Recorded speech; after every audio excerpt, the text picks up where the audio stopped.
Fish होती है salmon, उसका डीएनए हम लोग लेते हैं और उसको हम लोग यूटिलाइज करते हैं स्किन रिजुविनेशन के लिए, और उसमें आपकी स्किन बड़ी अच्छी ग्लो के साथ जो है जब और ये आपकी वो होती है। टेम्परेरी होता है कि बस आपके एक दफ़ा करवाना।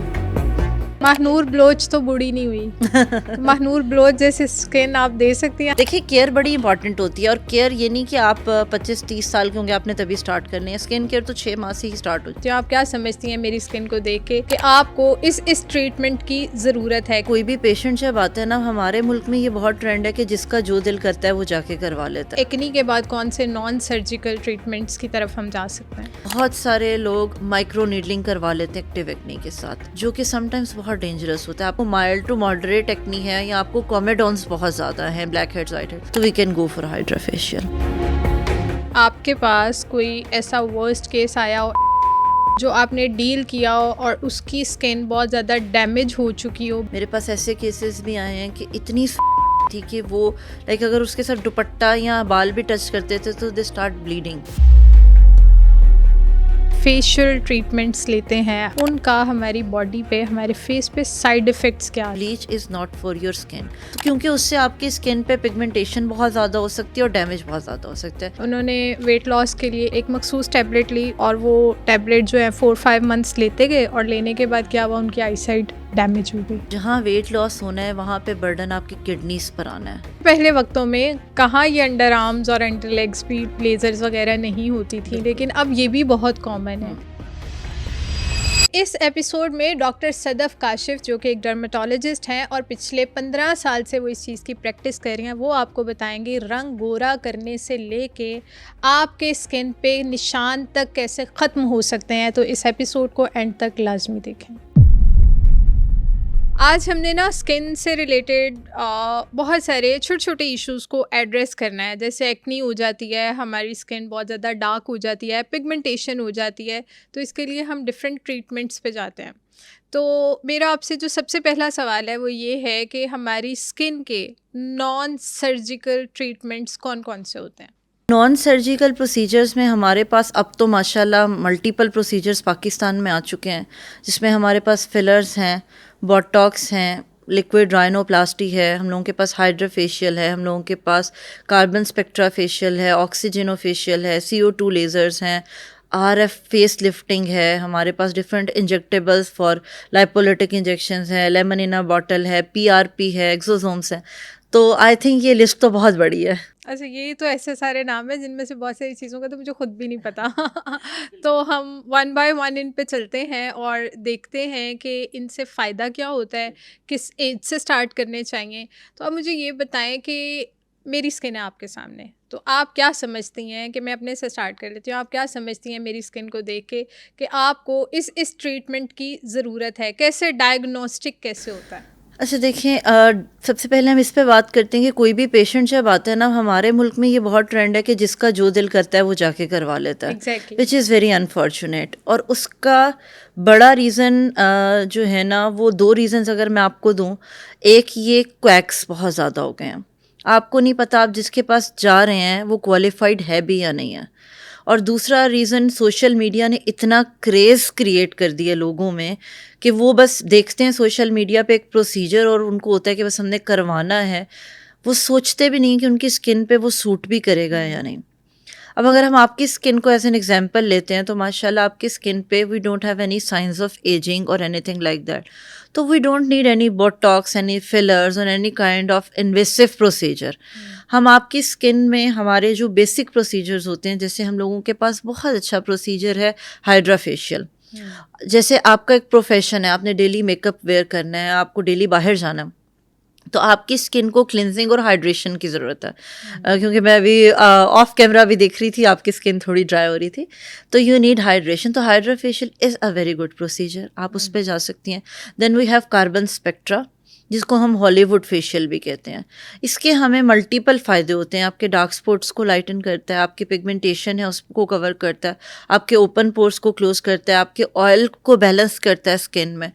तो ये ऐसे 2 प्रोसीजर्स हैं जो मेरे ख्याल में अगर आपकी स्किन पे और कुछ नहीं है ना, और आप अपनी स्किन को जस्ट अच्छा रखना चाहते हैं, तो आप इन 2 प्रोसीजर्स पे जा सकते हैं। बिल्कुल ठीक है। अच्छा, मेरी एक और कन्फ्यूजन है कि जब भी कोई पेशेंट आता है, ठीक है, वो आपके पास अपनी स्किन लेकर आएगा और आप उसको प्रॉपर डायग्नोज करेंगे कि भाई नहीं, आपकी स्किन पे ये इशू है, आप इस प्रोसीजर की तरफ जाएं, आपकी स्किन पे ये इशू है, आप इस प्रोसीजर की तरफ जाएं। तो वो डायग्नोस्टिक प्रोसेस क्या होता है? क्या कोई मशीनरीज हैं जिनके थ्रू आप स्किन को इंटरनली भी एग्जामिन करते हैं, या किस तरह आप डायग्नोज किस तरह करते हैं? अच्छा देखिए, डायग्नोसिस में ना अगर आप स्किन की बात करते हैं तो आपको पता है कि कोई बहुत ज़्यादा ऐसे टेस्ट नहीं होते जो आप करवा सकते हैं। We do have skin analysers जो आपकी स्किन की इंटरनल सिचुएशन दिखाते हैं, पर ज़्यादा चीज़ जो मैटर करती है वो आपका एक्सपीरियंस मैटर करता है। डेफिनेटली अगर एक क्वालिफाइड डॉक्टर होगा तो वो आपकी स्किन को देखकर चीज़ों को डायग्नोस कर सकते हैं। आपकी हिस्ट्री बहुत मैटर करती है, इसीलिए कहते हैं कि डॉक्टर से कभी कुछ छुपाना नहीं चाहिए। बहुत सारे पेशेंट्स हमारे पास आते हैं, वो अपनी एक्चुअल हिस्ट्री नहीं देते। जैसे अगर उनका स्टेरॉयड अब्यूज़ है, अब एक चीज़ हमें क्लियर नज़र आ रही है कि स्किन थिनिंग हुई हुई है, वेसल्स प्रोमिनेंट हुई हुई हैं, पिगमेंट जो है वो ऐसे एक स्पेशल तरीके के साथ फेस पे आया हुआ है, बट दे डोंट एक्सेप्ट कि हमने स्टेरॉयड्स यूज़ किए हैं। तो हिस्ट्री इज़ वेरी इंपॉर्टेंट। आपको एक एक चीज़ पूछनी है। अब बहुत सारे डॉक्टर्स में मैंने देखा है, विच इज़ वेरी अनफॉर्चुनेट, वो पेशेंट को टाइम नहीं देते। उनसे एक दो क्वेश्चन हैं, जी क्या मसला है, अच्छा ये मसला है, ये दवाई यूज़ कर लें। मेरा नहीं ख्याल कि उससे आपके मरीज़ को कोई फ़ायदा हो सकता है, क्योंकि जब तक आपको ये नहीं पता चलेगा कि पेशेंट के इश्यूज़ क्या क्या हैं, पहले क्या था, पहले क्या यूज़ किया, कोई एलर्जीज तो नहीं है, कोई फैमिली हिस्ट्री तो नहीं है, वो सब जब तक आपको नहीं पता आप उसको प्रॉपर ट्रीट नहीं कर सकते। तो डायग्नोसिस आपकी हिस्ट्री पे, आपके अपने एक्सपीरियंस पे मैटर करता है। बिल्कुल ठीक है, बिल्कुल ठीक है। ऐसे कौन से मेजर प्रॉब्लम्स हैं, जैसे एक्नी एक बहुत बड़ा मसला है, तो एक्नी अगर हो जाती है तो एक्नी किस किस टाइप की होती है, और एक्नी के बाद कौन से नॉन सर्जिकल ट्रीटमेंट्स की तरफ हम जा सकते हैं? कि एक्नी को हम बहुत तरह से डिवाइड कर सकते हैं, लेकिन अगर हम कॉमन आम लोगों के लिए उसको डिवाइड करते हैं तो हम 3 पार्ट्स में उसको डिवाइड करते हैं। एक हमारी माइल्ड एक्नी है, मॉडरेट एक्नी और स्वेयर एक्नी है। माइल्ड एक्नी को बहुत इजीली आप थोड़ी स्किन केयर के साथ और टॉपिकल ट्रीटमेंट से ट्रीट कर सकते हैं। अगर हम मॉडरेट एक्नी पे जाते हैं तो आपको ओरल ट्रीटमेंट लेना पड़ता है, और इसी तरह जब हम स्वेयर एक्नी की बात करते हैं तो उसका ट्रीटमेंट थोड़ा सा डिफरेंट होता है। मैक्यूटेंस वगैरह पे, एसोटेटेनॉइन पे चले जाते हैं।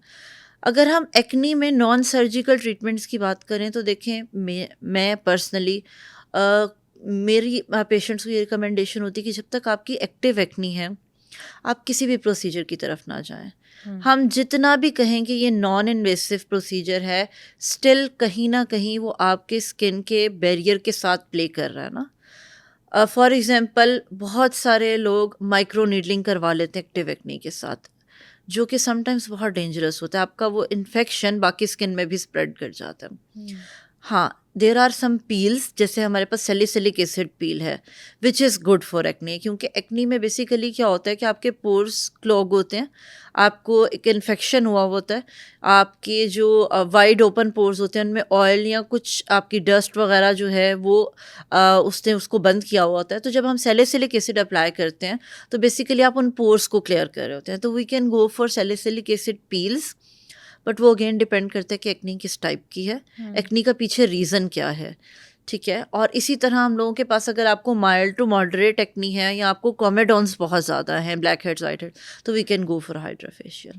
बिल्कुल ठीक है। और वो हाइड्रा फेशियल से आपके कॉमेडॉन्स या वाइट हेड्स या ब्लैक हेड्स जो है वो किस हद तक रिमूव हो जाता है? बेसिकली हम लोग जो ये घर में पिन्स वगैरह से black heads, white heads remove करते हैं वो बिल्कुल भी नहीं करना चाहिए।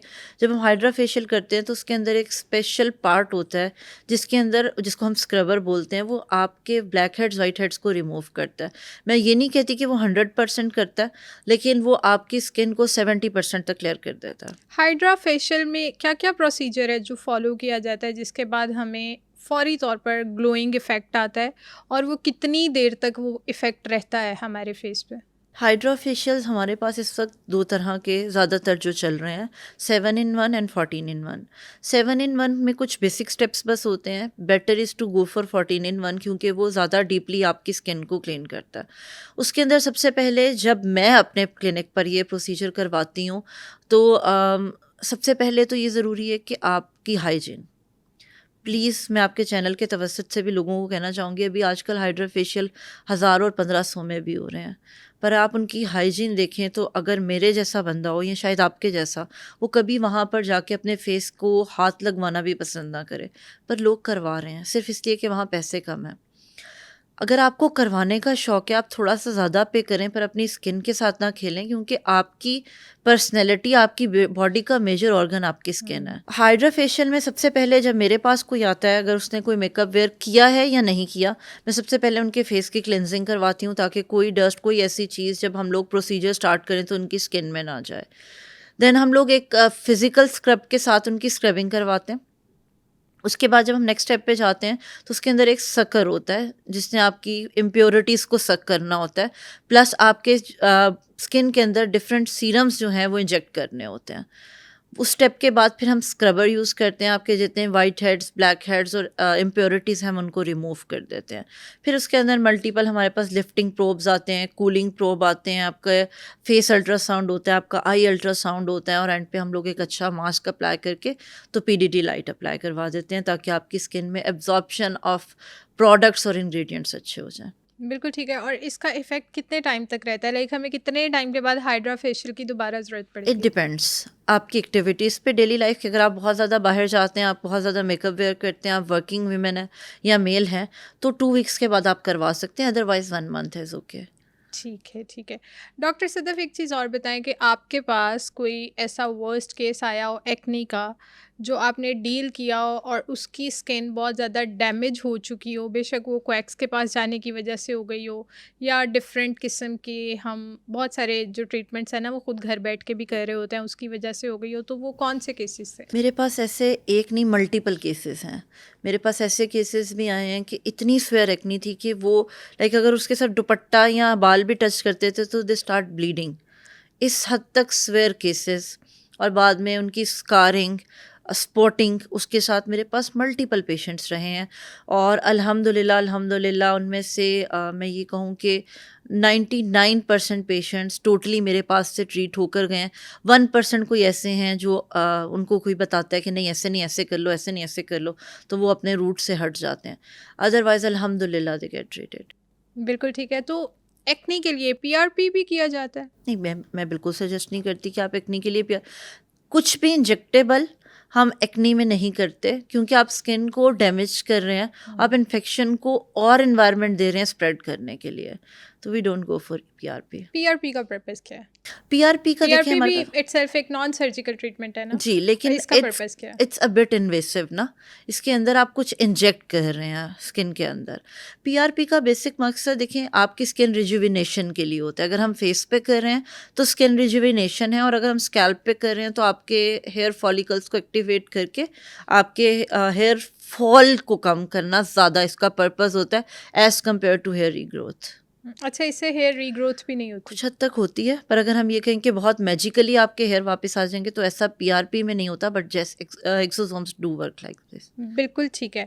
अब आप मुझे ये बताएं कि आपने नॉन सर्जिकल ट्रीटमेंट्स की हमें एक लिस्ट दी, तो मुझे ये बताएं, ये बोटॉक्स, ये फिलर्स, ये थ्रेड्स, ये फेस लिफ्टिंग, इसके लिए कौन कौन से प्रोसीजर्स हैं और उनका किस तरह आप इस्तेमाल करते हैं, मतलब किस तरह वो किए जाते हैं? देखिए जो हमारे पास फेस लिफ्टिंग या रिजुविनेशन या एंटी एजिंग में प्रोसीजर्स हैं, हमारे पास मल्टीपल प्रोसीजर्स हैं, जिसमें हमारे पास इन्वेसिव भी हैं और नॉन इन्वेसिव भी हैं। अगर हम लोग नॉन इन्वेसिव में बात करें तो हमारे पास हाइफो एक बहुत अच्छा प्रोसीजर है। अगर आपकी बहुत ज़्यादा स्किन लूज़ नहीं है, या जिनकी डबल चिन का जिनको इशू होता है, उनके लिए HIFU is very very good procedure. इसी तरह हमारे पास आरएफ टेक्नोलॉजी है, उससे भी हम लोग लिफ्टिंग वगैरह बॉडी की भी इवन कर सकते हैं। आरएफ क्या होता है? आरएफ बेसिकली आपकी रिजुविनेशन और फाइन लाइंस को कवर करने के लिए एक तरह का रेज होती हैं जो हम आपकी बॉडी में देते हैं, ताकि आपकी स्किन लिफ्ट हो, आपका कोलेजन प्रोडक्शन अच्छी हो जाए। ठीक है। और अगर हम लोग बात करते हैं थोड़े माइल्डली इन्वेसिव प्रोसीजर्स पे चले जाएं, तो उसमें हमारे पास फिलर्स हैं, हमारे पास बोटॉक्स हैं, हमारे पास थ्रेड्स हैं। फिलर्स, बोटॉक्स, थ्रेड्स, वो ये सब वो प्रोसीजर्स हैं जो हम लोग तब सोचते हैं या तब हम उनकी तरफ जाते हैं जब आपको बहुत वाकई ही एक्सेसिव नीड है, आपकी स्किन इतनी ज़्यादा लूज़ हो गई है, या आपकी स्किन में जैसे 40+ लोग हैं, मैंने देखे यहाँ पर 25+ भी फिलर्स और बोटॉक्स पे जा रहे हैं। भाई क्यों जा रहे हैं? मुझे वो रीज़न समझ में नहीं आता। अगर आप प्रॉपर एज पर एंटी एजिंग स्टार्ट कर देते हैं, लाइक आफ्टर 25 हर किसी को एंटी एजिंग स्टार्ट कर देना चाहिए। तो अगर आप प्रॉपर एज पे एंटी एजिंग स्टार्ट कर देते हैं तो मेरा नहीं ख्याल कि आपको इन प्रोसीजर्स की ज़रूरत 40 से पहले आए। इवन कुछ लोगों को 40s में भी नहीं होती। But no doubt fillers, botox and all these procedures are very good जहाँ हमें ज़रूरत है। तो इसमें अगर तो किसी को बहुत ही ज़्यादा किसी की को लिफ्टिंग की ज़रूरत है, या वो लोग जिनकी स्किन, आपने देखा होगा कुछ लोग होते हैं जिनके चीक्स फॉर एग्जांपल बहुत अंदर को चले जाते हैं, या उनकी ये वाली चीज़ अंदर को चले जाती है, उन लोगों में हम लोग फिलर्स के बारे में ज़्यादा सोचते हैं। क्योंकि बेसिकली फिलर्स में हम क्या करते हैं कि एक जेल लाइक मटीरियल होता है, उसको हम इंजेक्ट कर देते हैं ताकि आपकी जो स्किन है, आपकी जो एरिया है बॉडी का, वो थोड़ा सा फिलअप लगे। फिलर मीन्स दैट तो उसके अंदर हम लोग सोचते हैं फिलर्स का जहाँ पर बहुत ज़्यादा आपकी स्किन अंदर को धंस गई है और बहुत ज़्यादा एजिंग आ गई है। बोटॉक्स की बात करें तो they are good for fine lines, जहाँ पर सिर्फ आपको लाइंस को कंट्रोल करना है, आपकी लाफ लाइंस हैं, आपकी क्रो फीट लाइंस हैं, आपकी फोरहेड लाइंस हैं, वहाँ पर हम बोटॉक्स के बारे में ज़्यादा बोटॉक्स को प्रेफर तो करते ये हैं। फिलर्स एंड बोटॉक्स जो हैं ये कितने टाइम तक आपकी स्किन के अंदर एग्जिस्ट रहते हैं और उसके बाद आपको दोबारा करवाने पड़ते इट हैं? डिपेंड्स कि आप किस क्वालिटी का फिलर्स और बोटॉक्स यूज़ कर रहे हैं। 6 months to up to 2 years ये स्टे कर सकते हैं, डिपेंडिंग ऑन कि आप कितना अच्छा यूज़ कर रहे हैं और किस टेक्निक से कर रहे हैं। Technique matters. बिल्कुल ठीक है, बिल्कुल ठीक है। डॉक्टर सदफ़ एक चीज़ और बताइएगा, आपने कहा कि आफ्टर 25 आपको एंटी एजिंग ले लेनी चाहिए हर हाल में, तो क्या ये हमें डेली बेसिस पे लेनी चाहिए? और अगर लेनी चाहिए तो ये किस फॉर्म में लेनी चाहिए? कोई टैबलेट है, कोई कैप्सूल है, कोई साशे है, और या अल्टरनेट डेज़ में हम इसको लेंगे? अच्छा देखिए, मैं प्रेफर करती हूँ कि टॉपिकल आप रेटिनॉल स्टार्ट करें। आजकल बहुत सारी ऐसी चीज़ें आई हुई हैं जैसे कोलेजन पाउडर्स हैं, साशेज, उनका कोई फ़ायदा नहीं है। ठीक है, हाँ, लेकिन रेटिनॉल्स आर गुड। आप टॉपिकली अच्छा रेटिनॉल सीरम, अच्छी रेटिनॉल क्रीम लें, आप उनको स्टार्ट करें। इनिशियली शायद आप उसको डेली बेसिस पे यूज़ ना कर सकें क्योंकि रेटिनॉल्स के साथ स्किन को एडजस्ट करने में टाइम लगता है। तो स्टार्ट में आप उसको वीक में 2 टाइम्स यूज़ करें और स्लोली स्लोली आप उसको वीकली बेसिस पर बढ़ा सकते हैं। इवन आप उसको फिर आहिस्ता आहिस्ता डेली भी यूज़ कर सकते हैं। और ये रात टाइम यूज़ करना चाहिए retinol? Better is to use at night time. Okay, तो ये हमें रेटिनॉल अगर हम मार्केट से लें तो कौन से ब्रांड्स के हमें लेने चाहिए? क्योंकि हम तो जाके ले लेते हैं, हमें नहीं पता चलता ये अच्छा है या नहीं। जिसकी हमें एडवर्टीज़मेंट ज़्यादा देखेंगे सोशल मीडिया पे, जिसकी हम देख रहे होंगे कि भी बहुत ज़्यादा मार्केटिंग की जा रही है, हम तो वो ले लेते हैं। तो बेस्ट कौन से हैं? अच्छा देखें, जब भी कुछ भी लेना अपने फेस के लिए तो मेडिकेटेड लें। सबसे पहले तो ये चीज़ बहुत ज़्यादा इम्पॉर्टेंट है। मल्टीपल हमारे पास जैसे मी रेटिनॉल एक सीरम आता है, हम लोगों के पास ऑर्डिनरी के भी सीरम्स बहुत अच्छे हैं जो हम यूज़ करवा सकते हैं। इसी तरह हम लोगों के पास जैसे एक स्किन क्रीम आती है, वो बहुत अच्छी है, लेकिन अगेन बहुत कम क्वांटिटी में आपको सैंडविच मेथड में उसे यूज़ करना है। बेसिकली सैंडविच मेथड क्या होता है कि जब भी आपने रेटिनॉल्स यूज़ करने हैं तो सबसे पहले आपने अपनी स्किन को मॉइस्चराइज़ करना है और बहुत अच्छा मॉइस्चराइज़ करना है। Then apply your retinol and then again apply your moisturiser. Especially जिनकी स्किन सेंसिटिव है या थोड़ी ड्राई साइड पर है, तो उनको बहुत ज़्यादा ज़रूरी है कि वो रेटिनॉल्स को सैंडविच मेथड में यूज़ करें। बिल्कुल तो ठीक जब है। भी लें मेडिकेटेड चीज़ें लें। बिल्कुल ठीक है, तो आप कुछ कंपनीज़ या कुछ ब्रांड्स ऐसे मैंने बता आपको बताया सकते हैं? जैसे मी रेटिनॉल है, स्किन क्रीम बहुत अच्छी है। इसी तरह हम लोग के पास ऑर्डिनरी के सीरम्स बहुत अच्छे हैं। इवन मेरे अपने ब्रांड में रेटिनॉल्स अवेलेबल हैं और उसकी अकॉर्डिंग टू एज हम लोग पोटेंसी सेट करते हैं। हम लोगों का जो रेटिनॉल है वो क्रीम फॉर्म में भी हम लोगों के पास है और हम लोगों के पास सीरम फॉर्म में भी अवेलेबल होता है। बिल्कुल ठीक है, और अगर आपको किसी ने अप्रोच करना हो तो वो कैसे कर सकता है? जी, मुझे अप्रोच करने के लिए मेरे पेजेस भी हैं इंस्टाग्राम पर, द क्लिनिक लाहौर के नाम से, ओनली बी प्रीमियम के नाम से, क्योंकि मेरा जो एस्थेटिक क्लिनिक है अभी जौहर टाउन में वो ओनली बी प्रीमियम के नाम से है। और व्हाट्सएप भी मेरा जो है वो 24/7 अवेलेबल होता है फॉर माय पेशेंट्स। अगर आप मुझे कहें तो मैं नंबर यहाँ पर वो कर सकती हूँ, 0304-892-992। And the good thing is कि मेरी कंसल्टेशन फ्री है। I don't charge anything for consultation on WhatsApp. बिल्कुल ठीक है। डॉक्टर सदफ़ एक चीज़ और बताएँ हमें कि जितने भी हम फेशियल ट्रीटमेंट्स लेते हैं, आइदर वो नॉन सर्जिकल हैं या वो सर्जिकल हैं, उनका हमारी बॉडी पे या हमारी स्किन पे, हमारे फेस पे साइड इफ़ेक्ट्स क्या आते हैं? मैं चाहती हूँ आप बिल्कुल एक ऑडियंस के लेवल पे जाके बताएँ। अभी आपने एक डॉक्टर के लिहाज से एक ऑडियंस के लेवल पे बताना है कि हम अवेयरनेस दे सकें कि भई हाँ, इसके बाद ये साइड इफ़ेक्ट हो सकता है। अच्छा, अगर हम लोग नॉर्मल फेशियल जो हम किसी भी पार्लर से जाके सैलून से जाकर लेते हैं उसकी बात करें, तो देखिए उसके अंदर वो ब्लीच और जो इस तरह की चीज़ें केमिकल वाली आपको पता है यूज़ होती हैं, मैं कभी भी उनको प्रेफर नहीं करती हूँ। Bleach is not for your skin. फिर भी कुछ लोग इतने एडिक्ट हो जाते हैं ब्लीच के कि अगर आपको ब्लीच करने का बहुत ज़्यादा शौक है तो always use mild bleach just for 10 minutes. इससे ज़्यादा लोगों को मैंने देखे वो आधा आधा घंटा ब्लीच लगा कर बैठे रहते हैं। तो क्योंकि उससे आपकी स्किन पे पिगमेंटेशन बहुत ज़्यादा हो सकती है और डैमेज बहुत ज़्यादा हो सकता है। लेकिन अगर हम लोग एस्थेटिक्स में फेशियल्स की बात करते हैं तो इस वक्त हम लोगों के पास कॉमन जो है वो हाइड्रा फेशियल है, हमारा कार्बन स्पेक्ट्रा फेशियल है, और हम लोगों के पास कोरियन फेशियल्स आए हुए हैं। इसी तरह हम लोगों के पास ऑक्सीजनो फेशियल है। ये सब फेशियल्स जो है ना, अगेन यही बात आती है कि अगर आप हाइजीन के साथ नहीं कर रहे तो आपकी स्किन में मल्टीपल इन्फेक्शंस हो सकते हैं, आपको एक्नी हो सकती है, आपका स्किन डैमेज हो सकता है, आपको रैशेस हो सकते हैं। हर चीज़ के कुछ ना कुछ साइड इफ़ेक्ट्स होते हैं। जैसे फॉर एग्जांपल हम लोग ऑक्सीजनो फेशियल करते हैं या हाइड्रा फेशियल करते हैं या कार्बन स्पेक्ट्रा करते हैं तो उसके बाद आपको माइल्ड रेडनेस समटाइम्स हो सकती है, थोड़ी बहुत कुछ लोगों में इरिटेशन भी हो सकती है। लेकिन इसीलिए ये ज़रूरी होता है कि पोस्ट प्रोसीजर जो आपको केयर बताई जाती है वो आपने मस्ट करनी होती है। फॉर एग्जांपल आप किसी हम लोग एक आजकल बड़ा कॉमन है हॉलीवुड फेशियल या कार्बन स्पेक्ट्रा, उसमें हम लेज़र यूज़ करते हैं फेशियल करने के लिए। पहले हम एक कार्बन पेस्ट अप्लाई करते हैं आपके पूरे फेस पे और फिर लेज़र से हम जो है वो उसको बर्न करते हैं ताकि आपकी स्किन की सारी इम्प्योरिटीज़ जो हैं वो ख़त्म हो सके। अब उसके बाद लोग क्या करते हैं, मैंने लोगों में देखे कोई सनस्क्रीन अप्लाई नहीं हो रहा, किचन में जा रहे हैं, धूप में जा रहे हैं, स्टर्नस एक्सरसाइजेस कर रहे हैं। उससे क्या डैमेज होता है आपकी स्किन के ऊपर, आपकी स्किन पे रैशेज़ आ जाते हैं क्योंकि लेज़र है ना। लेज़र के बाद तो आपको एहतियात करनी है, लोग नहीं करते, डॉक्टर्स नहीं बताते, which is very unfortunate. Procedure हो जाता है, मेरे क्लिनिक पर ये प्रैक्टिस है, जब प्रोसीजर होता है मॉइस्चराइज़र और सनब्लॉक के बगैर कोई पेशेंट बाहर नहीं जाता। Post care 1 A to Z सब गाइड की जाती है। इवन अगर हम लोग बात करें बहुत सिंपल चीज़ की, जब भी आप कोई प्रोसीजर करवाते हैं कहीं से भी करवाएं, मैं ये नहीं कहती मेरे पास से करवाएं, कहीं से भी, हमेशा माइंड में रखें अगर आपको कुछ भी नहीं पता, नंबर 1 सनस्क्रीन लगाना है, मस्ट लगाना है। नंबर 2 मॉइस्चराइज़र लगाना है, मस्ट लगाना है। नंबर 3 2 दिन तक आपने हीट और सन को अवॉइड करना है, कोई भी प्रोसीजर है। Fourth which is very important and very uncommon, वो ये है कि हमारा पिलो कवर। हम लोगों को पता ही नहीं है कि हमारे पिलो कवर में इतने जर्म्स होते हैं कि इवन हमारा washroom is cleaner than our pillow covers. Oh my god, seriously? हम लोग 6-6 दिन, हफ्ता 10 दिन पिलो कवर्स चेंज नहीं करते, विच इज़ वेरी बैड। आपको एक्नी होने की एक बहुत बड़ी रीज़न ये हो सकती है।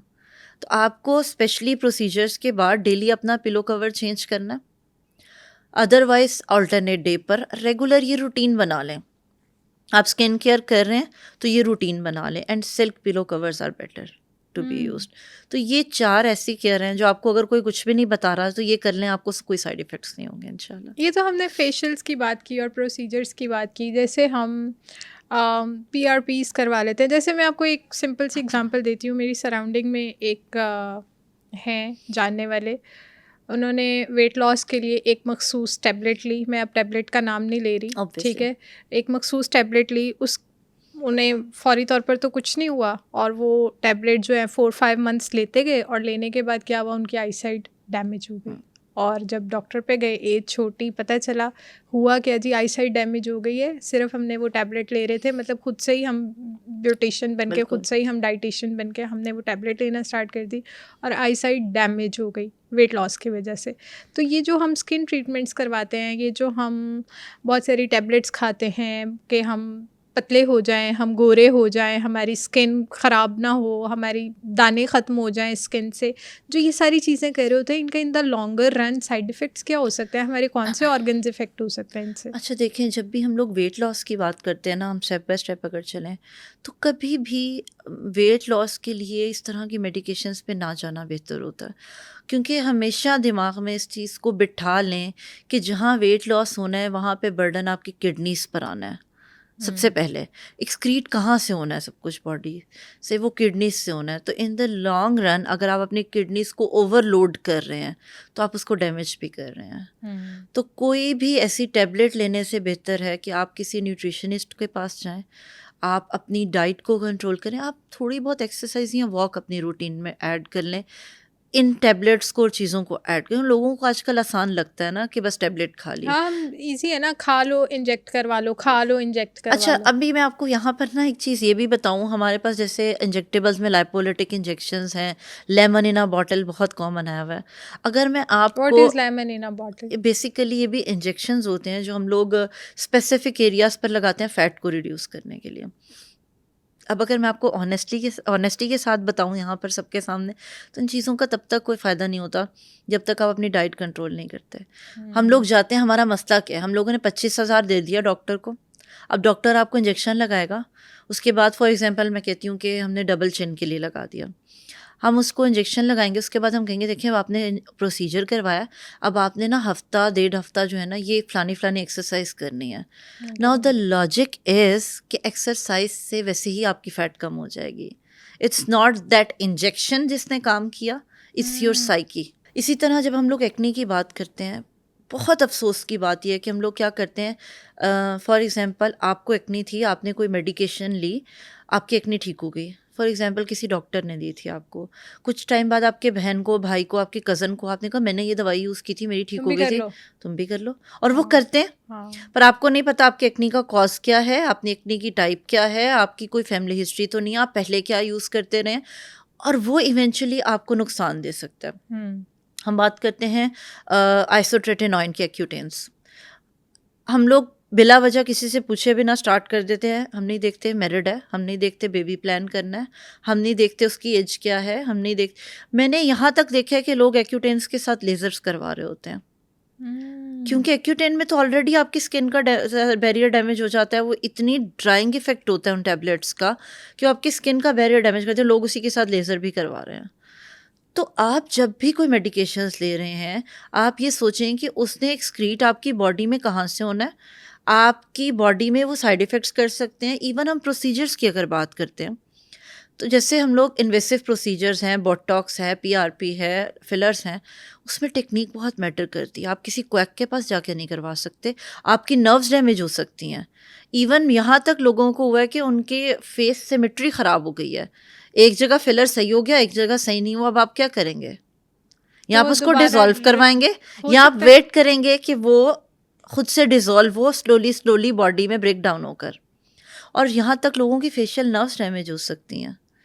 आप वाइटनिंग की बात करें तो to be very honest, glutathione just 20% लोगों में इफेक्ट शो करता है, वो भी जब इंजेक्टेबल फॉर्म में यूज़ किया जाए। लेकिन हम तो बहुत टैबलेट्स भी लेते हैं। टैबलेट्स लेते हैं, टैबलेट्स भी इफेक्ट करती हैं, ऐसा नहीं कि वो नहीं करती, कुछ लोगों में करती हैं। और फिर उसमें डिपेंड करता है कि आप किस क्वालिटी का ग्लूटाथायोन यूज़ कर रहे हैं, ग्लूटाथायोन ले किस तरह रहे हैं। ग्लूटाथायोन के साथ आप विटामिन सी ले रहे हैं या नहीं ले रहे हैं। मैंने लोगों में देखा है वो क्या करते हैं, विटामिन सी की और ग्लूटाथायोन की एक बॉटल ली, उसमें 60 या 30 टैबलेट्स हैं, वो आराम से महीना 2 महीना कहीं रिजल्ट नहीं आए, आपकी डोज ही नहीं पूरी हो रही। ग्लूटाथायोन की इटसेल्फ स्टमक से अब्जॉर्प्शन ही बहुत कम है, तो आप 500 mg अगर ग्लूटाथायोन एक दिन में ले रहे हैं तो इट्स नॉट गोना वर्क। तो इट मैटर्स कि आप यूज़ क्या कर रहे हैं और कैसे कर रहे हैं ना। अगेन वही बात है कि जब तक आपके पास प्रॉपर कंसल्टेशन नहीं है और आप अपनी मर्ज़ी से डॉक्टर बने हुए हैं, आप या गूगल डॉक्टर बने हुए हैं, तो आपको कोई फ़ायदा नहीं होगा, नुकसान ज़रूर हो सकता है। हम जो ये इतने इंजेक्टेबल्स ले रहे हैं, अब हम आपने लाइपोसक्शन की भी बात कर दी, हम लाइपोसक्शन भी करवाते हैं, वेट लॉस टेक्निक्स में भी बहुत ज़्यादा जाते हैं, हम वाइटनिंग के लिए बहुत ज़्यादा कुछ कर रहे होते हैं ये भी सारे नॉन सर्जिकल प्रोसीजर्स ही। लेकिन इसके बाद होता क्या है कि हमें आइडिया नहीं होता, कुछ टाइम बाद जाके पता चलता है कि ये बंदी कंसीव नहीं कर सकती, ये प्रेग्नेंट नहीं हो सकती। ये बहुत बड़े मसले हैं। यंग जब हम होते हैं हमें तब लग रहा होता है कि अभी ब्यूटी स्टैंडर्ड्स हाई रखना बहुत ज़रूरी है, और जब शादियां होती हैं तब पता चलता है कि भाई खुदा न खास्ता आप अब लाइफ टाइम मदर नहीं बन सकती, आपको कैंसर हो गया है, आपको बॉडी में ये डिजीज़ बन गई है। तो ये तो बहुत बहुत नुकसानदेह हो देखिए, मैं सकता है। हमेशा कहती हूँ कि अल्लाह ताला ने जो आपको दिया है ना वो बेस्ट है, हाँ, आप उसको उसी को इन्हांस करें, ग्रूम करें, एग्जैक्टली, बिल्कुल। ठीक है। और ग्रूम करने के लिए ये ज़रूरी नहीं है, प्लीज़ फॉर गॉड से, कि आप अपने आप को पॉइजन करना शुरू कर दें। मैं आपको अगर ये बताऊं कि मेडिकेशंस और डर्माटोलॉजिस्ट से ज़्यादा स्टेरॉइड्स का ट्रेंड है हमारे माशरे में, और लोग अंधों की तरह इस्तेमाल करते हैं। दे डोंट बॉदर कि वो एंड ऑफ द डे आपकी बॉडी में क्या करेंगे। आप अप्लाई उसे फेस पे करें। मैंने लोगों के ऐसे भी इलॉजिकल से आंसर देखें, हम तो मुंह पे ही लगा रहे हैं ना, हम कौन सा कुछ और करें। आपको नहीं पता वो आपकी ब्लड स्ट्रीम में जा रहा है, वो स्टेरॉयड आपकी बॉडी में एब्जॉर्ब हो रहा है और Aahista Aahista they can cause you different cancers. आजकल बच्चियों में हार्मोनल इम्बैलेंसेस बहुत हैं। वो क्यों है? अपनी मर्जी से कुछ भी यूज़ कर लेना इज़ द मेजर रीज़न। कोई भी मेडिकेशन, कोई भी प्रोडक्ट, आपको पता ही नहीं है कि आप अपनी ज़िंदगियों के साथ खेल रहे हैं। हमें लगता है कि स्किन बहुत मामूली चीज़ है, but please keep in mind it can cause your death as well. Doctor Sadaf, एक और चीज़ बताइएगा, लेज़र्स बहुत ज़्यादा कॉमन हो गई हैं ना, अब हर चीज़ की लेज़र है। आप कुछ भी इशू है तो उसकी लेज़र अब जनरेट हो चुकी है। आप तो डर्मेटोलॉजिस्ट हैं, आप ज़्यादा अच्छा गाइड कर सकती हैं हमें। इवन के पहले वक्तों में कहाँ ये अंडर आर्म्स और अंडर लेग्स भी लेज़र्स वगैरह नहीं होती थी, लेकिन अब ये भी बहुत कॉमन है। तो मुझे ये बताइए किस हद तक ख़तरनाक हो सकती हैं? मतलब हम बहुत प्राइवेट पार्ट्स पे भी अपने जाके लेज़र्स करवा रहे हैं, तो ये ख़तरनाक हो सकती हैं या इजी टू गो है, करवा लेना चाहिए? अच्छा, लेज़र डेंजरस नहीं है जितना हम लोगों ने एक मिथ बना लिया ना कि जी लेज़र नहीं कराना, लेज़र से पता नहीं कैंसर हो जाएगा, क्या हो जाएगा। जो कुछ आप तरीके यूज़ कर रहे हैं ना, उससे लेज़र इज़ बेटर।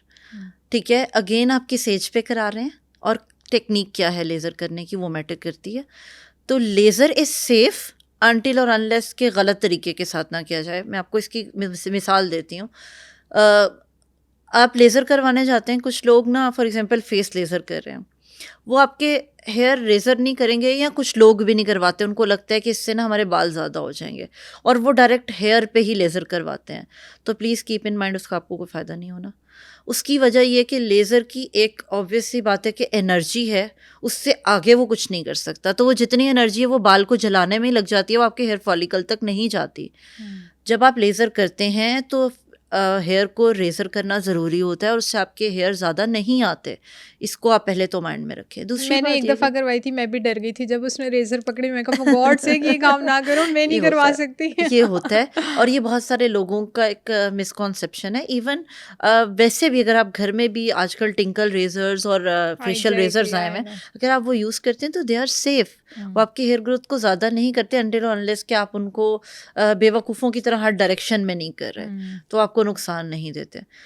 तो lasers are safe for hair removal, अगर हम लोग सिर्फ हेयर रिमूवल की बात करते हैं पहले। बाकी जो लेज़र्स हैं वो भी ऑब्वियस सी बात है सेफ़ हैं, तो हम लोग अभी अपने उसमें फील्ड में यूज़ करें। बट अगेन डिपेंड करता है कि आप किसको ज़रूरत है। जैसे हम लोग CO2 लेज़र की बात करते हैं, अब जिन लोगों को एक्नी होती है और एक्नी के बाद स्कार्स रह जाते हैं, तो उनके लिए तो CO2 एक नेमत है। वो बहुत हद तक आपके स्कार्स की अपीयरेंस को कम कर देता है। ठीक है, क्योंकि बेसिकली होता क्या है, जब किसी को किसी तरह का भी स्कार रह जाता है तो उसमें होता क्या है कि आपकी स्किन अंदर को चली जाती है, इंडेंट हो जाती है, और नीचे के जो आपके फाइबर्स होते हैं, मसल्स होते हैं, उन्होंने उसको ऐसे जकड़ा होता है, उसको ऊपर नहीं आने देते वापस।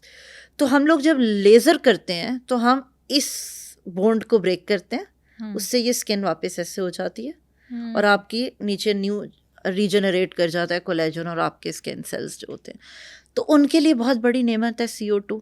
तो सबसे पहले तो इस कॉन्सेप्ट को निकालें कि लेज़र से पता नहीं कैंसर हो जाएगा, क्या हो जाएगा, स्किन डैमेज हो जाएगी। अभी कुछ दिन पहले मेरे पास एक पेशेंट आई थी CO2 करवाने, लेकिन उनका कंसर्न ये था, मैंने वीडियोस देखी उसके बाद तो स्किन ऐसे रेड हो जाती है जैसे बिल्कुल ही खून आ रहा हो। मैंने कहा ऐसा नहीं होता, अगर टेक्निक ठीक हो तो ऐसा कभी भी नहीं होता। और बड़े डरते डरते उन्होंने करवाया और अल्हम्दुलिल्लाह आज ही की उनकी अपॉइंटमेंट है मेरे साथ सेकंड सेशन की। शी इज़ अल्हम्दुलिल्लाह सेटिस्फाइड। तो कुछ चीज़ें हम लोग वही बात है ना कि हम लोग गूगल से और वीडियोस में देखते हैं, पर हमें सेंस नहीं होती कि हम क्या देख रहे हैं और क्या समझ रहे हैं। कुछ प्रोसीजर हैं जिसमें ऐसा होना है। फॉर एग्जांपल हम लोग जब माइक्रो नीडलिंग करते हैं तो उसमें आपको रेडनेस भी होनी है, आपको स्वेलिंग भी होनी है, ब्लीडिंग भी होनी है। लेकिन माइक्रो नीडलिंग का जो मेरा खुद का एक्सपीरियंस है, बहुत बेस्ट चीज़ है, मुझे बहुत ऐसा अच्छी लगता है है, आपकी बहुत बेस्ट चीज़ स्किन। है। अभी तो हम लोग अगर PDRN के साथ करते हैं माइक्रो नीडलिंग, आपकी स्किन, ये जो ग्लास स्किन और कोरियन स्किन और फेशियल्स ये जो बड़े कॉमन हुए हैं, लोगों को क्रेज हो, it gives a very very good result. अगर आप इसको PDRN के साथ कंबाइन कर देते हैं तो बहुत What अच्छे is रिजल्ट। PDRN? ये बेसिकली फिश होती है, सैल्मन, उसका DNA हम लोग लेते हैं, और उसको हम लोग यूटिलाइज करते हैं स्किन रिजुविनेशन के लिए, और उसमें आपकी स्किन बड़ी अच्छी ग्लो के साथ जो है जब और ये आपकी वो होती है। टेम्परेरी होता है कि बस आपके एक दफ़ा करवाने नहीं, के एक बाद दफ़ा में तो लाइफ कुछ भी नहीं होता ना। फिर हम आपसे गिफ्ट ही ले लेते हैं ये ज़रूर, एनी टाइम। अगर तो ये लाइफ टाइम रहेगा तो मैं गिफ्ट ले लेती हूँ आपसे। नहीं, लाइफ आपके लिए वैसे भी है, लाइफ टाइम ना भी हो तो भी थैंक आपके यू लिए। So much. तो ये बड़ी अच्छी एक चीज़ बताई है। मैंने तो बहुत टाइम पहले एक दफ़ा माइक्रो नीडलिंग करवाई थी। मेरा इशू ये था कि जब हम बच्चे होते हैं, छोटे होते हैं, मैं भाइयों में पली बड़ी हूँ, जी, जी। तो लड़ाइयों में नेल्स वगैरह के जो यस, स्कार्स थे ना वो फेस पे रह गए थे। यस। तो जब यूनिवर्सिटी गोइंग हुई तो कुछ भी लगाती थी तो वो स्कार्स नज़र आते प्रोमिनेंट थे, होते यस। थे। तो खुद ही बस डर्मेटोलॉजिस्ट के पास एक दफ़ा गई और जाके मैंने उन्हें कहा जो माइक्रोनीडलिंग होता है कर दें, कर मेरे दें। स्कार्स हाँ, ख़त्म कर अगर दें। आपके स्कार्स बहुत ज़्यादा डीप नहीं है तो माइक्रोनीडलिंग इज़ गुड। थोड़े ज़्यादा डीप स्कार्स हैं तो एक डीप है CO2। ना, ये देखें ये यस, अभी तक नहीं गया ये हम शायद, कर यहाँ पे देंगे। ये नहीं किया, अभी लेकिन बाकी फोरहेड पे सब, भी हाँ आपके, हाँ। एग्जैक्टली, बाकी सब खत्म हो गई। ये हुँ। तो मेरे चोट की वजह से रह जी। गया था, लेकिन इनको बाकी भी सब हम लोग खत्म हो गया। CO2 से कर सकते हैं, और अगर बहुत ही किसी के डीप स्कार्स हैं, बहुत ही आपने देखा होगा कुछ लोगों के तो एक्सेसिवली डीप होते हैं, तो उसमें फिर हम लोग सब्सियन भी करते हैं। बिल्कुल सब्सियन में ठीक है। बेसिकली हम लोग नीडल से जो है ना, वो यही वाले जो बॉन्ड्स की बात करी हम उनको ब्रेक कर देते हैं। अच्छा, मैं चाहूँगी कि आप ऑडियंस को ना माइक्रो नीडलिंग का कॉन्सेप्ट समझाएं कि ये प्रोसीजर किस तरह, मुझे तो पता है लेकिन आप समझाएं उन्हें कि ये किस तरह किया जाता है और ये कितना हेल्पफुल हो सकता है, क्योंकि मैंने तो खुद करवाया हुआ है, तो मैं ज़्यादा बिल्कुल। मतलब अच्छे तरीके से इसको बता सकती हूँ कि ये वाकई बहुत अच्छी जी। चीज़ है। अच्छा, माइक्रो नीडलिंग का ना खौफ ज़्यादा है लोगों में एग्जैक्टली। कि खून आएगा, नीडल्स लगेंगी, तो ऐसा नहीं होता। डेफिनेटली ब्लीडिंग तो आपके पूरे फेस के ऊपर वेसल्स पड़ी हैं, तो जब हम उनको नीडल करेंगे तो वो ब्लड आना तो एक नेचुरल सी चीज़ है। होता क्या है माइक्रो नीडलिंग में कि हम आपकी स्किन के अंदर माइनर पंक्चर्स करते हैं नीडल से। उससे क्या होता है कि आपकी ब्लड सप्लाई इंक्रीज होती है, आपकी ब्रेन की तरफ से सिग्नल आते हैं फॉर रिपेयर। जब वो सिग्नल आते हैं और ब्लड सप्लाई अच्छी होती है, आपकी स्किन रिपेयर होती है, तो आपकी न्यू स्किन आती है, रीजनरेट होके आती है। प्लस जब भी हम लोग माइक्रो नीडलिंग करते हैं तो उसके साथ हम कोई ना कोई सीरम या कुछ ना कुछ ऐसा कॉम्प्लीमेंट्री ऐड कर रहे होते हैं जो आपकी स्किन के अंदर इंजेक्ट कर अंदर रहे हैं हम इंजेक्ट लोग। और जब वो इफेक्ट आपका स्किन के साथ निकल के आता है तो आपकी स्किन बहुत अच्छी ग्लो करके निकलती है। इसके हमें कितने सेशंस लेने चाहिए? मैंने 5 लिए थे। डिपेंड करता है आपकी स्किन नीड के अकॉर्डिंग। अगर आप फॉर एग्जांपल करवा रही हैं इसके लिए अपने स्कार्स के लिए, तो डिपेंड करता है। अगर स्कार्स बहुत डीप नहीं है तो 3 4 5 सेशंस आर एग्जैक्टली, इनफ। मैंने 5 लेकिन लिए अगर थे। आप अपनी स्किन रिजुविनेशन के लिए करवाना चाहती हैं तो अगर आप उसको कंटिन्यू भी रखते हैं तो उसमें कोई प्रॉब्लम नहीं है।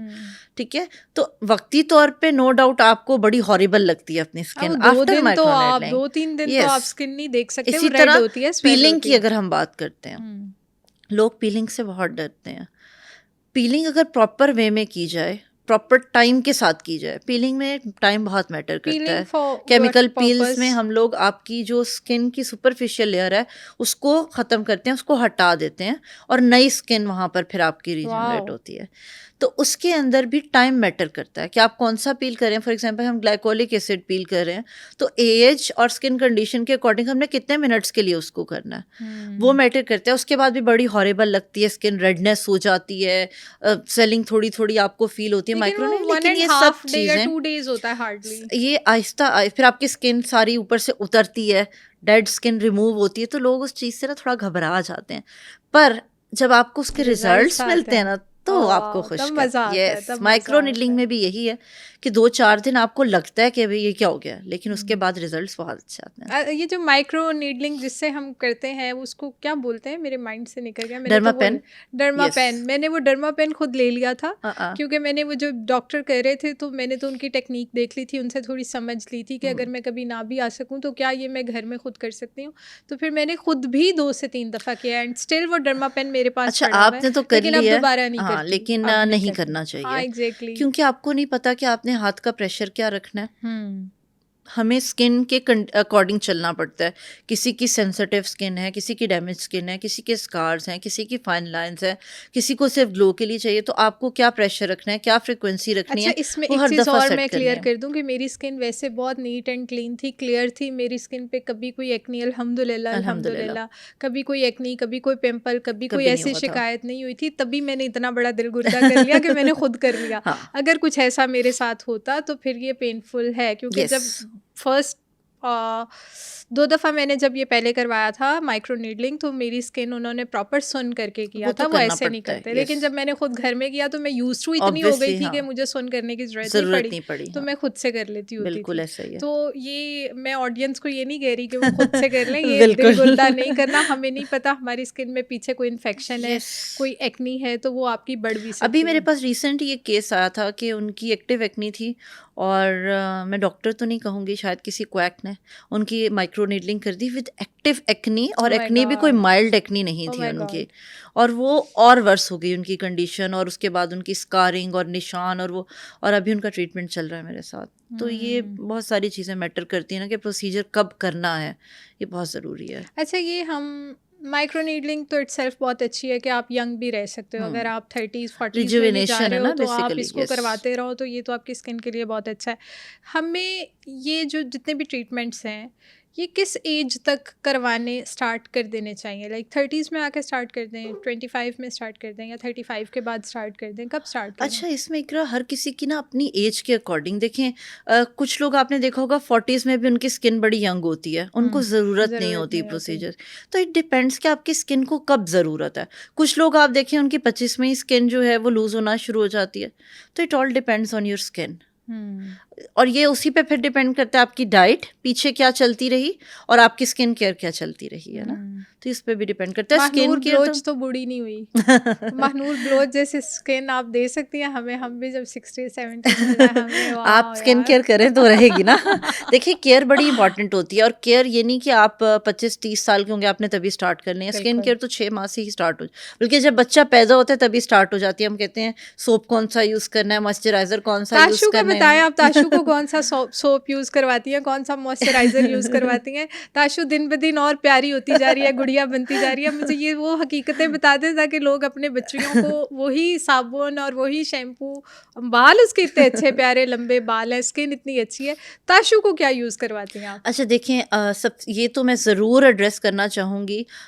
हमारे, मैं नाम नहीं लूँगी कंपनी का, वो अच्छा एक इम्प्रेशन नहीं जाता, लेकिन ना एक कॉमन कंपनी है, जब बच्चा पैदा होता है ना तो उसके लिए उसी कंपनी एग्ज़ैक्टली, की चीज़ें आती हैं और एग्ज़ैक्टली, वही आई गिफ्ट गॉट भी इट। होती हैं, बिल्कुल। ठीक है? वो सबसे बुरी हैं बच्चे के लिए। वो अब बच्चे जो पैदा होते हैं ना, मदर्स आती हैं, हमारा बच्चा पैदा हुआ इतना गोरा था और अभी कुछ महीनों में उसका रंग इतना काला हो गया, तो वही प्रोडक्ट्स उसकी ज़िम्मेदार है, वो बच्चों की स्किन का मॉइस्चर छीन लेती हैं। हुँ, बच्चों के लिए बेस्ट सोप है Dove white, yes. Go for that.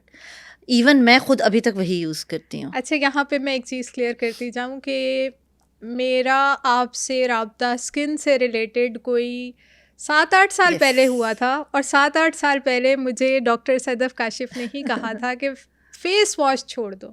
और मैंने जब से फ़ेस वॉश अपनी ज़िंदगी से निकाला है, डव सोप लेकर आई हूँ, स्किन वाक़ईतन अच्छी बहुत फ़र्क होती है। पड़ता है। फ़ेस वॉश पे तो मैंने इतना बड़ा क्रॉस लगा दिया। अगर मैंने यूज़ किए भी थे, आपके ब्रांड के किए थे, इसके अलावा मैंने फ़ेस वॉश लेना ही छोड़ छोड़ दिए दिए। हैं। डव सोप मेरे पास पड़ा रहता है, कि ऑल अगर टाइम आपकी पड़ा स्किन रहता है। ड्राई है, बच्चों के लिए तो सब स्किन में, अगर आप बड़े हैं और आपकी स्किन ड्राई है तो Dove is the best solution. अगर आपकी स्किन ऑयली है तो हाँ, you can go for Pears brown वाला, और आप लक्स भी वाइट वाला यूज़ कर सकते हैं। Face washes are good too, but it depends कि आपने अपनी स्किन टाइप के अकॉर्डिंग कौन सा लेना है। लोगों को ये एग्ज़ैक्टली, नहीं पता नहीं होता। पता। And try to use medicated products for your skin care as compare to these cosmetic brand. I mean, लोगों को देखे वो सनस्क्रीन अप्लाई, हम बड़े रिलीजियसली सनस्क्रीन फॉलो करते हैं पर रंग डल हो गया। सनस्क्रीन कौन सा यूज़ कर रहे हैं, अब मैं नाम नहीं लूँगी, पर कॉस्मेटिक ब्रांड्स, उसका कोई फ़ायदा नहीं है, वो सिर्फ क्रीम है जो आप अपने मुंह पे थोपे जा रहे हैं।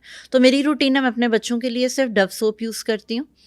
मैं उनकी बॉडी को मॉइस्चराइज बचपन से करने के लिए आफ्टर शावर, उनकी बॉडी और स्किन जब थोड़ी वेट होती है, लाइक बिल्कुल ड्राई नहीं और बिल्कुल भी गीली नहीं, उसके ऊपर मैं पेट्रोलियम जेली अप्लाई करती हूँ, जो आपकी स्किन को एक बड़ा अच्छा ग्लो देता लेकिन है। ये एक मिसकॉन्सेप्शन है कि पेट्रोलियम जेली से आपका जो कॉम्प्लेक्शन है वो डार्क होता है। नेवर। आप लगा के देखें, आप अपनी देखें, अगर आप ड्राई फेस पे ज़ाहिर है इतना चिपचिपा ऑयल लगा लेंगे तो वो तो आपको डल लुक देगा ना, लेकिन अगर आप अपनी वेट बॉडी पे थोड़ी थोड़ी सी पेट्रोलियम जेली लगाने की आदत बना लेंगे ना, स्किन पर भी, फेस पर भी और बॉडी पर भी, आपकी स्किन नेचुरली इतनी ग्लो करेगी कि आपको कभी ज़रूरत ही नहीं पड़ेगी कोई भी हाइलाइटर लगाने की भी। तो मेरे आदत है, मैं इवन मेरी बेटी जो अभी 1.5 साल की है, मैं उसको भी शावर के बाद मस्ट अप्लाई करवाती हूँ। माशाल्लाह। शैम्पूज़ में ज़्यादातर मेरे अपने ब्रांड के मैं अपने बच्चों के लिए खुद प्रिपेयर करवाती हूँ, सल्फेट फ्रीज़। तो उसमें मैं कोई कॉम्प्रोमाइज़ नहीं करती हूँ। ऑयल भी ज़्यादातर मैं अपने ब्रांड का यूज़ करती हूँ उसके लिए, अदरवाइज़ मैं उसके लिए ऑलिव ऑयल, कैस्टर ऑयल को मिक्स करके या कोकोनट ऑयल और कैस्टर ऑयल को मिक्स करके वो मैं उसको अप्लाई करती हूँ। वीक में 2 टाइम्स मेरी कोशिश होती है कि मैं उसे अप्लाई। तो बच्चों के लिए और सनस्क्रीन, दैट्स अ बच्चों के मस्ट। लिए भी आप sunscreen yes, wow after 6 months of age आपके लिए सनस्क्रीन ज़रूरी हो जाता है। आपकी स्किन केयर रूटीन यहाँ से स्टार्ट हो जाती है। अगर आप 6 माह का बच्चा है तो उसको हाफ टी स्पून के इक्वल आप सनस्क्रीन अप्लाई करें, और आहिस्ता आहिस्ता विद एज वो अमाउंट बढ़ती जाती है, और हमारी एज तक वो 2 फिंगर वाला जो मेथड है वो यूज़ होता है। तो सनस्क्रीन इज़ अ मस्ट।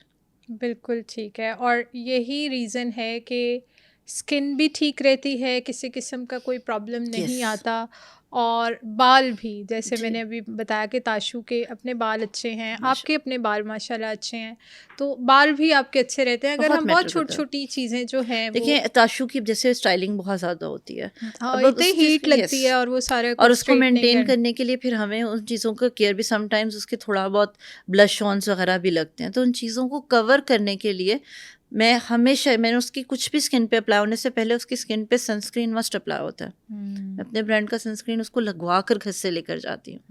मैं रिस्क नहीं ले सकती ना, अभी बहुत छोटी है। बिल्कुल और वैसे मैं यहाँ पर ये भी बता दूँ, लोगों को लगता है कि ताशु ने शायद बहुत मेकअप किया हुआ है, लेकिन वो नहीं करती। उसकी नेचुरल है माशाल्लाह स्किन, माशाल्लाह ग्लो है, माशाल्लाह उसके लिप्स पिंक है, उसकी चीक्स, क्योंकि मैं उसकी स्किन की इस तरह से केयर करती हूँ। वो माशाल्लाह थोड़ा बहुत ज़ाहिर है फ़िल्टर इफ़ेक्ट तो होता ही है, तो लोग कहते हैं बच्ची को इतना मेकअप किया हुआ है, भाई हमने नहीं किया होता मेकअप उसको। मैं नहीं करने देती, मैं खुद साथ जाती हूँ जब भी उसका शूट होता है, तो मैं हमेशा जो उधर मेकअप आर्टिस्ट होते हैं उनको कहती हूँ उसको आपने कोई फाउंडेशन कुछ ऐसा अप्लाई नहीं करना। हाँ, थोड़ा-सा अगर ब्लश ऑन या हाइलाइटर आप अप्लाई करना चाहते हैं तो इट्स गुड, या वो आई शेड हल्का-सा आप अप्लाई कर दें, दैट्स ओके। उसकी ने लैशेज़ भी नेचुरल है माशाल्लाह से, और उसका अच्छा, बाकी ऐसा सारा हो कुछ सकता नेचुरल है है। डॉक्टर सदफ, अगर किसी के लाइक बेबी बॉर्न हुआ, उसका कॉम्प्लेक्स तो जेनेटिकली तो हुँ, होता है ना, हुँ। अगर जेनेटिकली मतलब पेरेंट्स दोनों का कॉम्प्लेक्शन अच्छा है, लेकिन बच्चे का कलर जो थोड़ा सा है, कॉम्प्लेक्शन जो है वो थोड़ा सा डार्क है, तो हम बचपन में ही कोई केयर स्टार्ट कर दें कि वो जैसे जैसे थोड़ा लाइक बड़ा हो तो उसका कॉम्प्लेक्शन अच्छा हो जाए। अच्छा देखिए, जब बच्चा पैदा होता है ना तो उसके बाद वो बहुत सारी स्टेजेस से गुजरता है। आपने हम्म, देखा हो कुछ बच्चे बहुत ज़्यादा डल कॉम्प्लेक्शन के साथ पैदा होते हैं, पर थोड़े जैसे जैसे वो बड़े होते हैं वो उनका बहुत ठीक हो अच्छा हो जाता है जाता है। माशाल्लाह, और इसी बिल्कुल तरह कुछ बच्चे बहुत वाइट पैदा होते हैं और आहिस्ता आहिस्ता उनका डल हो कॉम्प्लेक्शन ख़राब जाता हो है। जाता है। तो आपकी जैसे जैसे बच्चा बड़ा होता है उसकी डिफरेंट स्टेजेस आती हैं, उसकी स्किन रिजुविनेट करती है। तो बहुत अर्ली सिवाय मॉइस्चराइज करने के और अच्छा सोप यूज़ करने के आपको कुछ करने की ज़रूरत नहीं है। मेरे पास माँ आती हैं 6 माह का बच्चा, डॉक्टर साहब बड़ा रंग काला है, कोई क्रीम बता दें। भाई for God my sec God. मत करें। मॉइस्चराइजर्स हैं अच्छे, डव बहुत अच्छा है, वेस्लिन पिंक वाला बच्चों के लिए अच्छा है, एविनो अच्छा है, डव के बहुत अच्छे मॉइस्चराइजर्स मिल जाते हैं आपको। इवन अब तो डव में बॉडी वॉश, हेयर वॉश भी आए हुए हैं, मैं खुद यूज़ करवाती हूँ अपनी छोटी वाली को। तो वो आप यूज़ करवाएं, आहिस्ता आहिस्ता बच्चा जैसे बड़ा होगा उसकी स्किन में बहुत सारी चेंजेस आएंगी, वो खुद बेटर हो जाएगा। बिल्कुल ठीक है, बिल्कुल ठीक है। एंड पे कोई मैसेज देना चाहेंगी ऑडियंस को? मेरा यही मैसेज है कि प्लीज़ अपनी स्किन के साथ कभी भी प्ले ना करें। मुझे पता है बहुत शौक है आजकल की जनरेशन को अपने कॉम्प्लेक्शंस गोरे करने का, अपनी स्किन अच्छी करने का, करें। पर प्लीज़ हमेशा किसी क्वालिफाइड डॉक्टर के पास जाएँ। कभी क्वैक्स के पास पैसे बचाने के चक्कर में ₹500 वाला हाइड्रा फेशियल ना ना करवाएँ। करवाएं। थोड़े ज़्यादा दे दें लेकिन अपनी स्किन के साथ मत खेलें। अच्छा, जाते-जाते फिर ये भी बता दें कि हाइड्रा फेशियल 500 वाला ना कराएँ तो किस लिमिट तक हम करा लें? क्योंकि बहुत सारे ऐसे भी हैं जो हमसे बहुत एक्स्ट्रा चार्ज भी कर रहे यस। हैं और कह हमें रहे हैं कि हम आपको बहुत बेस्ट क्वालिटी का हाइड्रा फेशियल दे रहे हैं। देखें क्वालिटी तो सेम ही रहनी है, डिपेंड करता है। अब देखिए मैं आपको मिसाल देती हूँ, मेरे पास जब हाइड्रा फेशियल होता है मैं कोई लोकल प्रोडक्ट यूज़ नहीं करवाती। मेरे अपने ब्रांड की प्रोडक्ट्स मेरे पास पड़ी हैं, वो हर स्किन टाइप के अकॉर्डिंग प्रिपेयर्ड है, हर स्किन कंडीशन के अकॉर्डिंग प्रिपेयर्ड है, तो मैं वो यूज़ करवाती हूँ। तो हाइड्रा फेशियल अगर आप बेसिक पे जाते हैं तो आपका 3,000 में भी हो जाता है, और अगर आप सिग्नेचर पे जाते हैं तो 6-7 हज़ार में आपका 14 इन 1 स्टेप हाइड्रा फेशियल होता है। इससे कम अगर कोई कहता है आपको मैं 1000 में आपका हाइड्रा फेशियल, मैं थोड़े दिन पहले फेसबुक ब्राउज करी थी तो उसमें मेरे पास there was a deal in 1900 rupees, जिसमें हाइड्रा फेशियल भी था, जिसमें मैनी पेडी भी था, जिसमें ब्लो ड्राई भी था, वाओ! जिसमें अपर वाओ! लिप्स और अमेज़िंग! आईब्रोज। तो मैं सोच रही थी कि ये क्या ही होगा। तो प्लीज़ थोड़ा सा आप भी देखना कुछ चाहिए। ऐसी डील्स ऑफर करती हैं? हमारे पास डिस्काउंट्स चलते रहते हैं, आपको तो पता है। हाँ, तो आई नो, लेकिन मैं चाह रही हूँ ऑडियंस को पता चले ना कि भाई हमारे आप अच्छी जगह पे भी जा सकते हैं, अच्छी जगह पे भी आपको अच्छे बिल्कुल। पैकेजेस मिल सकते हैं। देखिए, एक तो मेरे अभी भी जैसे मैं बात करूं तो मेरे अपने एस्थेटिक्स पर 20% ऑफ चल रहा है। मैं सारे प्रोसीजर्स पे 20% ऑफ दे रही हूँ। उसके अलावा अगर मेरे पास कोई ऐसी फीमेल आती हैं, कोई बच्ची आती हैं जिनको ज़रूरत है स्किन को लेकिन बट वो दे आर तो नॉन अफोर्ड नहीं अफोर्डिंग, कर तो मैं सकते। उनको उससे ज़्यादा भी डिस्काउंट दे देती वाह, हूँ। ये तो बहुत अच्छी बात है। अल्लाह ताला आपको जज़ा दे, और डॉक्टर्स को ऐसे ही मसीहा नहीं कहा गया, क्योंकि स्किन बिल्कुल। भी इतना इम्पॉर्टेंट ऑर्गन है, और स्पेशली बच्चियों के लिए। बच्चियों को तो Yes, बहुत ज़्यादा जजमेंटल स्टेज पे हम ले आए हैं बिल्कुल। ना, कि उन्हें तो जज देखिए, बहुत किया मैं ये जाता है। कहती हूँ कि हम लोग जिस प्रोफेशन में मैं हूँ, शिफा मैंने नहीं देनी, अल्लाह ने अल्लाह देनी ने है। देने हैं। पर अल्लाह ने ज़रिए बनाए हैं ना, तो हमसे सवाल भी ज़्यादा होना है कि आप सोर्स थी, आपने क्या किया। बेशक, तो इट बेशक। Matters a lot. अच्छा, यहाँ पे मैं डॉक्टर सदफ़ की क्रेडिबिलिटी पे एक बात कह दूँ कि मैं एक बात कहने लगी हूँ कि मैं इनसे 7-8 साल पहले से कनेक्टेड हूँ, और 7-8 साल पहले से ये जो टिप देती हैं, जो बात कहती हैं, वो जेन्युइन कहती हैं। मैंने इनके प्रोडक्ट्स भी यूज़ किए हुए हैं, क्या सन ब्लॉक इनके, क्या इनके मैंने फेस वॉशेज़ में अव्वल फेस वॉश यूज़ करती थी, पहले बहुत करती थी। आपने मना किया, डव सोप पे आई, लेकिन जब ऐसा लगा कि स्किन बहुत ड्राई हो रही है, बिल्कुल। ख़राब हो रही है, तब मैंने इन्हीं के ब्रांड के फेस वॉश भी यूज़ किए हैं। तो इन पे आप आंखें बंद करके भी यकीन कर सकते हैं, ये मैं खुद गारंटी दे रही हूँ। मैंने खुद इनके प्रोडक्ट्स यूज़ बहुत किए हैं, मैं शुक्रिया। इनकी मेडिकेशन, इवन टैबलेट्स तक भी लेके मैंने खाई हुई हैं। अल्हम्दुलिल्लाह, अल्हम्दुलिल्लाह मुझे कभी कोई नुकसान नहीं हुआ, अल्हम्दुलिल्लाह। अल्हम्दुलिल्लाह, और इफ़ेक्ट भी आता है, तभी आपके सामने आज मैं बैठी हुई हुई हूँ।